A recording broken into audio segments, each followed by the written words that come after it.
샬롬 샬롬 샬롬 샬롬. 하나님 사랑합니다. 여러분 주 안에서 사랑합니다. 오늘 조금씩 잘라서 한번 29장 말씀을 묵상합니다. 1절에서 5절. 블레셋 사람들은 그들의 모든 군대를 아벡에 모았고 이스라엘 사람들은 이스라엘에 있는 셈 곁에 진쳤더라. 블레셋 사람들의 수령들은 수백 명씩 수천 명씩 인솔하여 나아가고 다윗과 그의 사람들은 아기스와 함께 그 뒤에 나아가더니 블레셋 사람들의 방백들이 이르되 이 브릿 사람들이 무엇을 하려느냐 하니 아기스가 블레셋 사람들의 방백들에게 이르되 이는 이스라엘 왕 사울의 신하 다윗이 아니냐. 그가 나와 함께 있은지 여러 날 여러 해로되 그가 망명하여 온 날부터 오늘까지 내가 그의 허물을 보지 못하였노라. 블레셋 사람들의 방백들이 그에게 노한지라. 블레셋 방백들이 그에게 이르되 이 사람을 돌려보내어 왕이 그에게 정하신 그 처소로 가게 하소서. 그는 우리와 함께 싸움에 내려가지 못하리니 그가 전쟁에서 우리의 대적이 될까 아니라 믿을 수 없다는 거죠. 그가 무엇으로 그 주와 다시 화합하리까? 이 사람들의 머리로 하지 아니하겠나이까? 그들이 춤추며 노래하여 이르되 사울이 죽인 자는 천천히요 다윗은 만만히로 다든 그 다윗이 아니나이까? 아니 그 다윗이 아니나이까? 아니. 이렇게 29장에 이어지는 말씀 1절에서 5절. 그 다윗이 아니나이까? 믿을 수가 없다라는 거죠. 깊이 묵상하여야 할 부분이기도 합니다. 휴지도 버리고 양심이 없는 사람들은 자기 집에 쓰레기도 대다 버리죠. 쓰레기가 모여 쓰레기 더미가 될 것이고 그 집은 폐가가 되겠죠. 작은 부분을 가볍게 여기거나 소홀히 다뤄서는 안 된다는 것입니다. 마찬가지로 영적인 문제도 작은 부분을 가볍게 소홀히 넘겨버리다가는 낭패를 당하는 경우가 많습니다. 오늘 본문에 나오는 다윗이 바로 그런 지경에 처했어요. 본문을 살펴봅니다. 다윗이 사울 왕에게 쫓기다 못해 저국인 블레셋으로 도망가죠. 28장에 보면 이를테면 정치적인 망명입니다. 27장에도 나와 있습니다. 1, 2절에 다윗이 그 마음에 생각하기를 내가 후일에는 사울의 손에 붙잡히니 블레셋 사람들의 땅으로 피하여 들어가는 것이 좋으리로다. 사울이 이스라엘 영토 내에서 다시 나를 찾다가 다녀 말이니 내가 왜 손에서 벗어나리라 하고 일어나 함께 있는 사람 600명과 더불어 가두왕 마두의 아들 아기스에게 건너가니라. 이렇게 시작이 되죠.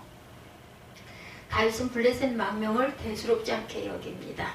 아주 가볍게. 왜냐하면 내가 정말 도저히 이제 이스라엘에서는 숨을 곳이 없다라는 거죠. 그 일이 이렇게 전개가 됩니다. 29장에 블레셋 군대와 이스라엘 군대가 전쟁을 하게 되죠. 블레셋 군대는 아벡이라는 곳에 모여 진을 쳤고 이스라엘은 이스라엘의 셈 곁에 진을 쳤다. 이렇게 증거합니다. 이런 상황에서 다윗이 어떤 태도를 취하고 어떻게 처신을 해요? 2절에 보면 블레셋 사람들의 수령들은 수백 명씩 수천 명씩 인솔하여 나아가고 다윗과 그의 사람들은 아기스와 함께 그 뒤에 나아가더니 아기스와 함께 그 뒤에서 나아갑니다. 이 말씀은 다윗이 동족 이스라엘을 치는 전쟁에 블레셋 왕 아기스와 함께 출병하였음을 보여주죠. 블레셋에 망명하여 아기스 왕의 보호를 받은 처지에서 다윗은 아기스 왕의 출정 요청을 거절할 수 없었을 것이에요. 이런 다윗의 어쩔 수 없는 입장은 그 뒤에서라는 표현에서 잘 나타납니다. 즉 그 뒤에서라는 말씀은 출병하는 다윗의 실제적인 대열의 위치뿐만 아니라 어쩔 수 없이 동족과의 전쟁을 치러하는 불편한 심리 상태를 보여주는 표현. 자신 없어하고 좀 그렇죠. 뒤처져가지고 좀 꼼짝없이 전쟁에 나가 자기 동족의 원수가 될 아주 그 일촉즉발의 상황에 처해 있습니다. 만약 이때 다윗이 참전을 거부하게 되면 아기스 왕의 의심을 받게 되겠죠. 그렇게 되면 그는 그 자리에서 죽임을 당할 수도 있습니다. 아기스 왕이 다윗을 참전시키려는 데에는 다음과 같은 정치적인 목적이 있었어요. 첫째, 다윗을 전쟁에 참전시킴으로 블레셋의 군사력을 보강할 수 있을 것이고, 둘째는 다윗과 싸우는 이스라엘 군사들은 상대적으로 사기가 꺾일 수도 있을 것이고, 셋째는 차지의 다윗을 고국 이스라엘과 원수가 되게 함으로 완전히 자신의 사람, 자신의 부하로 만들 수도 있다. 노련한 정치가의 정치술입니다. 만약 그때 다윗이 출정하여 동족을 죽였다면, 그죠? 그는 영원히 이스라엘의 원수가 되었을 것이고, 이스라엘의 왕에 오른다는 것은 꿈을 꿀 수가 없는 불가능한 일이 되었겠죠. 다윗이 누구예요? 하나님께서 차기 이스라엘의 왕으로 택하여 기름 부은 자입니다. 그런 그가 동족 이스라엘을 상대로 싸우기 위해서 출정을 합니다. 어쩌다 다윗이 이 지경이 됐어요? 왜 다윗은 이런 상황을 맞게 되었습니까? 그것은 다윗이 이스라엘 백성임에도 불구하고 적국인 블레셋으로 피난을 간 일을 대수롭지 않게 여겼기 때문에 시작이 됩니다. 이 작은 일이 그렇게 큰 올무가 될 줄 꿈에도 생각을 못했겠죠. 본인도. 다윗은 한 시절 조용히 블레셋에 있다 세월이 좋아지면 고국으로 돌아올 것을 생각을 했던 거죠. 작은 일에 신중했어야 합니다. 그런데 그게 아니죠. 가서는 안 될 길로 간 것입니다. 있어서는 안 될 자리에 있었던 것이죠. 문제는 가드왕 아기스의 참전 요구를 거절할 명분이나 방법이 다윗에게는 없었던 것이다. 이처럼 다윗은 진퇴양난의 위기에 빠져 스스로 돌파구를 찾지 못하는 무기력한 상황에 처해 있었습니다. 그런데 하나님께서 블레셋 방백들로 하여금 다윗의 참전을 반대하게끔 역사하심으로 공경에서 벗어날 수가 있게 됩니다. 당시 블레셋은 5개의 부족으로 이루어진 부족 연합국가입니다. 부족을 다스리는 방백들은 블레셋 왕 아기스보다는 적었지만 그에 상응할 정도로 권한을 가지고 있었어요. 이들 블레셋 방백들은 다윗의 군사들을 이스라엘과의 전쟁에 데리고 가는 것을 반대하죠. 왜냐하면 전쟁터에서 그의 동족인 이스라엘을 도와서 자신들을 향하여 칼을 겨눌 수도 있다라는 것이죠. 만일 다윗이 반대하여 배반해서 이스라엘 군사들과 협공한다면 블레셋은 아주 큰 난관에 봉착하게 될 것이다. 4절에 블레셋 사람들의 방벽들이 그에게 노한지라 블레셋 방벽들이 그에게 이르되 이 사람을 돌려보내어 왕이 그에게 정하신 처소로 돌려보내라. 그래도 참 다행이에요. 그죠? 죽이라고 하지 않는 게. 그가 전장에서 우리의 대적이 될까 하나이다. 이것이 오늘 본문 내용입니다. 제가 본문을 묵상하면서 주목하게 된 것은 다윗의 이 진퇴양난의 상황입니다. 전장에 나가지 않으면 죽게 되고 전장에 나가면 자기 민족과 원수가 돼야 되고 다윗은 어쩌다 이런 상황에 처했어요. 어떻게 그런 상황을 극복할 수가 있을까? 우리는 또한 어떻게 할 것인가? 이런 상황을 만날 수가 있죠. 우리도. 마가복음 5장에 거라사인의 땅에 귀신 들린 사람에 대한 말씀이 나옵니다. 예수님의 일행이 배에서 내려 마을로 들어가는 길가에 공동묘지가 있었죠. 그 무덤 지역에 짐승처럼 보이는 귀신 들린 남자가 예수님을 보고 호공에 주먹질을 하면서 발광을 하고 있어요. 거라사의 귀신 들린 자에 대한 성경의 진술이 너무도 비참합니다. 마가복음 5장 3절에서 5절이죠. 그 사람은 무덤 사이에 거처하는데 이제는 아무도 그를 쇠사슬로도 맬 수 없게 되었으니 이는 여러 번 고랑과 쇠사슬에 매었어도 쇠사슬을 끊고 고랑을 깨뜨렸음이라. 그리하여 아무도 그를 제어할 힘이 없는지라 밤낮 무덤 사이에나 산에서나 늘 소리 지르며 돌로 자기의 몸을 해치고 있었더라. 예수님은 그 귀신 들린 자에게 내 이름이 무엇이냐라고 묻습니다. 귀신 들린 자는 군대다 이렇게 대답을 하죠. 귀신 이름이 군대라는 것은 좀 이상하죠. 장가 못 가고 죽은 오천 당숙이라든가 시집 못 가고 죽은 조카라든가 이런 대답한다면 그럴듯한데 그러면 군대라고 대답한 이유는 히라보로 레기온입니다. 로마 군인이 6,000명이 있을 때 군대 단위입니다.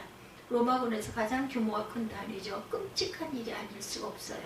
한 사람에게 어떻게 이런 군대 귀신이 들어갈 수가 있겠는가. 그러나 생각을 깊이 해보면 그처럼 많은 귀신이 한순간에 다 들어간 것이 아니겠죠. 조금씩 들어갔겠죠. 처음에는 하나 둘씩 아주 작게 시작을 했을 것이나 시작된 영적인 문제가 누구도 해결할 수 없는 지경까지 이른 것이다. 아주 작은 영적인 문제가 한 사람의 인생을 완전히 파괴시켜버릴 수도 있음을 실제적으로 보여주는 사건입니다.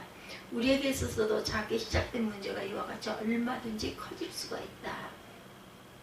작은 문제를 소홀히 다루어서는 아니 되겠다. 아주 작은 섭섭한 감정을 잘 다스리지 못하면, 아주 작은 그 미움을 잘 다스리지 못하면, 불만족을 다스리지 못하면, 욕심을 제거하지 못하면, 게으름을 잘 다스리지 못하면, 단 한 번의 발걸음을 잘 다스리지 못하면 낭패를 당합니다. 그래서 극복하고 싶은 의지는 있지만 잘못됐음을 아는 지성은 있지만 후회하는 감정은 있지만 이러지도 저러지도 못하고 진퇴양난의 상황에서 질질 끌려가는 상태가 될 수도 있다. 왜 작은 이렇게 큰 일이 되어서 난처한 상황을 맞게 될까요? 그것은 사단이 배후에 있기 때문입니다. 사단은 분노, 두려움, 미움, 섭섭함, 원망 같은 상한 감정을 이용해서 우리를 공격합니다. 사탄이 이런 문제들에 기생해서 우리의 인격과 성품을 틀어지게 만들고 그 틈을 비집고 들어와서 자리를 잡기 시작합니다. 우리에게 이런 상태를 파악할 수 있는 영적인 지혜가 있어야 되겠다는 거죠. 그 사실을 증명하는 말씀 에베소서 4장 26, 7절입니다. 분을 내어도 죄를 짓지 말며 해가 지도록 분을 품지 말고 마귀에게 틈을 주지 말라. 이 말씀은 사탄이 어떻게 우리하고 역사하고 있는지를 증거하고 있습니다. 틈을 주지 말라 해서 틈이라는 명사는 헬라어 토포스입니다. 이는 어떤 모임에 낯선 사람이 들어와 자리를 차지한 상태를 가리킵니다. 그러므로 죄를 짓고 분을 품고 있으면 사탄이 우리에게 들어와서 틈을 비집고 자리를 차지하기 때문에 그러한 틈을 주지 말아라 하는 말씀입니다. 주방의 음식 찌꺼기를 치우지 않으면 하루는 그런 대로 지나가죠. 겨울 같은 경우에는 며칠도 지나갑니다. 근데 그게 계절이 더운 여름철 같으면 음식 냄새 때문에 거기에 그저 날벌레가 생기기 시작을 하죠. 그리고 썩어요. 냄새가 나죠. 처음에는 한두 마리가 들락거리고 나중에 보면 그 자리가 아주 그 벌레들의 그냥 아지트가 됩니다. 우리가 분을 내는 것은 어쩔 수 없는 일이에요. 감정이 있기 때문에. 그러나 분한 마음을 품고 있으면, 상처받은 마음을 품고 있으면 이것이 사탄이 들어오는 통로와 거점이 될 수 있다는 것. 처음에는 작게 시작이 되지만 나중에는 점점 커져서 그 자신도 어쩔 수 없는 지경에 빠지게 된다. 따라서 우리는 죄의 문제, 상처, 익숙해진 나쁜 생각들, 고질적인 습관들을 가볍게 보거나 쉽게 다루어서는 안 됩니다. 우리가 의롭다고 칭함은 받았지만 속에 있는 문제들을 뿌리째 뽑지 않으면 다시 죄에 넘어지고 사탄에게 휘둘려 살 수밖에 없다. 그러면 우리는 어떻게 해야 돼요? 예수님만이 사탄을 멸하여 문제를 해결하실 수 있다는 것을 잊지 말아야 된다.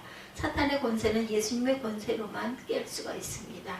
죄를 짓는 자는 마귀에게 속하나니 마귀는 처음부터 범죄함이라. 하나님의 아들이 나타나신 것은 마귀의 일을 멸하려 하심이라고 요한일서 3장 8절에 증거하고 있습니다. 사도행전 10장 38절에는 예수님의 사역을 명확하게 설명합니다. 하나님이 나사렛 예수에게 성령과 능력을 기름 붓듯 하셨음에 그가 두루 다니시며 선한 일을 행하시고 마귀에게 눌린 모든 사람을 고치셨으니 이는 하나님이 함께 하셨습니다. 예수님은 더러운 귀신을 제어하는 권세를 제자들에게 주셨어요. 12제자를 부르사 둘씩 보내셔서 더러운 귀신을 제어하는 권능을 주시고, 마가복음 6장 7절이죠. 이러한 권세를 12제자들에게 특별하게 준 것이 아니고 우리에게도 주셨다라는 것. 우리를 힘들게 하는 견고한 짐과 같은 사탄의 세력이라 할지라도 그리스도의 철저한 권세를 가지고 깨어질 때까지 믿음으로 선포하면 됩니다. 그럼 그것들은 결국 버티지 못하고 산산조각이 날 것입니다. 예수님의 이름으로 악한 세력을 물리치십시다. 섭섭한 마음이 들 때 예수의 이름으로 물리치고, 원망이 생길 때 예수의 이름으로 물리치고, 욕망이 일어날 때 예수의 이름으로 물리치십시다. 게을러질 때 예수님의 이름으로 물리치시고, 이기심이 발동될 때 예수의 이름으로 물리치십시다. 이제 다윗은 작은 일을 소홀히 여겼어요. 그 결과 이러지도 저러지도 못하는 난처한 상황에 처하게 됩니다. 작은 일을 가볍게 보거나 소홀히 여기지 말아야 되겠다. 작은 일에 영적으로 민감하게 반응하는 저와 여러분 되시기를 주님의 이름으로 축원합니다.